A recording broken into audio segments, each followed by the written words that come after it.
Hello hi friends, నా పేరు Suresh. Lucknow KKR నిన్న జరిగిన మ్యాచ్ల్లో సెకండ్ మ్యాచ్ అయితే చాలా అంటే చాలా అద్భుతంగా జరిగింది.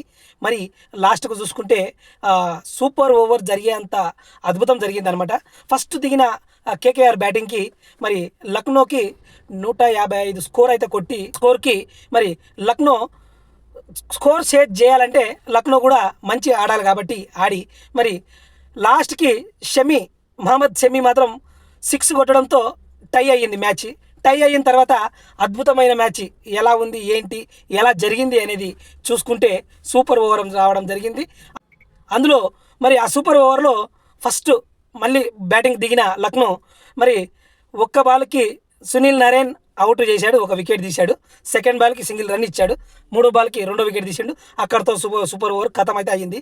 మరి సెకండ్ బ్యాటింగ్ మాత్రం ఏమన్నా ఆడినరా అంటే బ్యాటింగ్లో ఒకే ఒక 4 కొట్టి విజయాన్ని అందుకున్న కేకేఆర్ అద్భుతమైన విజయం అందుకున్నారు. ఇంకోటి రింకు సింగ్ మాత్రం ఆ క్యాచీలు పట్టే విధానం కానీ ఆ క్యాచీలు తీసుకునే విధానం కానీ ఆడే విధానం కానీ చాలా అంటే చాలా చేంజ్ అయింది రింకు సింగ్ది. మరి ఇలా ఉంది ఏంటి అనేది కామెంట్ చేయండి.